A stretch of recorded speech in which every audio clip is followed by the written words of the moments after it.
Welcome to Hoxus 4, the most hostile planet on this side of the constellation. Its labyrinthine caves are filled with the worst of Australian wildlife and an environment about as tolerable as a Tuesday in Florida. Oh yeah, and this is also where you do your 9 to 5.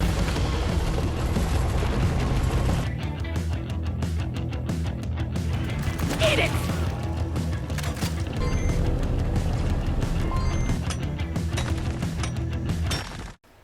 In a futile attempt to make Space Australia more hospitable, Deep Rock Galactic, the company, not the game, inserted various research and defense modules into the caves of Hoxus 4. Of course, none of these work because, logistics. Now these devices can be encountered by ground crews and be interacted with, whatever that means. These have become known as machine events, or as I like to put them, random chimp events, because things are gonna go pretty bananas. Before we start, please consider leaving a like on the video or subscribing. It really helps the channel out and it's absolutely free. You can undo it whenever you want. But come on, why would you do that? If you ever wanted to fight off a swarm of giant predatory insects that are impervious to bullets, fire, arrows, energy beams, freeze beams, plasma, shotguns, and fantastic bargains, well now you can. This chimp event informs you that there are single Glyphids in your area and they are approaching rapidly. Using nothing but your oddly shaped fork, you need to mine these bugs to death like a Minecraft player at Y12. When the event starts, two types of bugs will start appearing. These are Ebonite Grunts and Ebonite Praetorians. Using your pickaxe, repeatedly hit the Glyphids. They're heavily armored, so have fun with that. To complete the event, you need a certain number of points. With each bug squashed, you get a given amount of points. 1 point for a grunt, and 2 for the big boys. In a full party of dwarves, you'll need 40 points, so don't forget to stretch. Your pickaxe power attacks will be very useful in this chimp event, dealing huge damage to enemies. The attack cooldown, which would normally be an issue, is lowered by dubious canisters that the overcharged sprinkler ejects. Inhale these without questioning what's in them, just do it. Now for something a little controversial. The See You in Hell perk actually becomes sort of useful in this event since it gives you boosted pickaxe damage after taking melee damage. I know that nerds with player level 100 will tell me this is stupid, but I really don't care. The Berserker perk is also really good for this event as it gives you temporary buffs to melee damage and power attack recharge time. Driller also excels in this mission type as his reinforced drills really let him hop on that grind.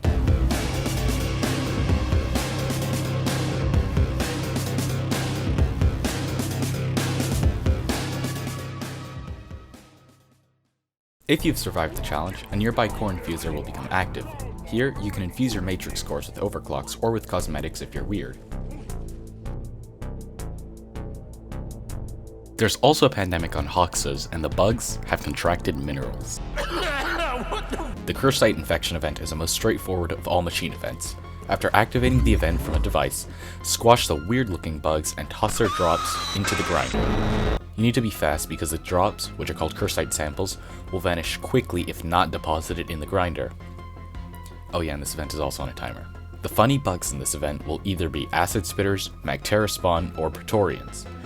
Depending on your party size, a different number of Kursite samples will be needed to fill your quota and win the random chimp event. Like the last one, a core infuser should be adjacent to the grinder.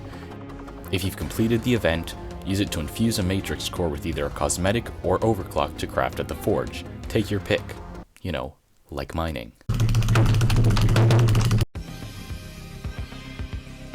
We're putting a new spin on the classic pastime of mining and then dying of black lung, because now we're incorporating explosives. This will be a very familiar concept to driller mains out there. This event involves blowing up a weird crystal thingy. When the event starts, Mission Control will send down a nanite bomb dispensary that will deploy some distance from the crystal. Basically, you and your team will need to chuck dangerous and non-OSHA compliant explosives at the crystal within a time limit. If the dispensary deploys across a chasm from the crystal, Engineer's platform gun can be used to make a bridge. The number of bombs required to destroy the crystal varies depending on how popular you are. If you succeed, matrix cores, overclocks, blah blah blah, you know the drill. That sounded much funnier in my head. This is a machine event to end all machine events, and probably you too.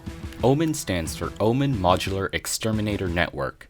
That first O is an acronym for OMEN Modular Exterminator Network. It doesn't make sense. But basically, they were developed by R&D in order to alleviate the near constant threat of hostile fauna in the caves of Hoxus. But, of course, they ended up being more of a danger to DRG ground crew, and conveniently, they can't be decommissioned remotely, and that is where you come in. The Exterminator consists of a large tower made up of different layers, like an angry wedding cake. The tower can be composed of any 3 modules in a random combination. Modules have weak points called cooling tanks, more on those later. The first module is the Twin Slicer. This is the flashiest of the tower's modules. I mean, this thing actually looks like a rave when it's turned on. It emits 2 pairs of orange laser beams that sweep and rotate around the tower. These will deal heavy damage but can easily be avoided if you keep an eye on them. This module has 2 cooling tanks. Next is the Heavy Burster. This is a repeating gun that will open fire on any dwarves it spots using its red targeting light. By moving out of the spotlight, the burster will stop firing. This module has 3 cooling tanks. The Drone Replicator isn't a gun, but it's still a real threat if left unattended. I guess all of these are.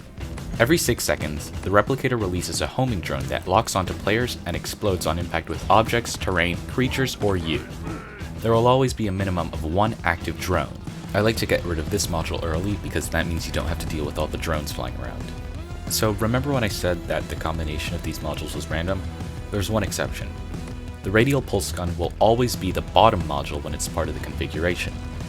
This module is similar to the Engineer's Breach Cutter as it emits slow-moving purple energy pulses. These are usually low to the ground and can be dodged or jumped over without too much difficulty. If you get hit, you'll take a lot of damage, and there are always a lot of purple beams flying around. The Radial Pulse Gun has 3 cooling tanks. Destroying this module early on gives you easier access to maintenance platforms, more on those later. About those cooling tanks, these can be destroyed to take out individual modules. To make things more difficult, the cooling tanks will be hidden most of the time. By standing on maintenance platforms arranged around the tower, the tanks can be exposed. Each platform links to its own module, meaning you can focus on exposing specific parts of the tower to take out. What makes this difficult is that the platforms are in perfect range of absolutely every weapon mounted on the tower, but there are some ways to, not die.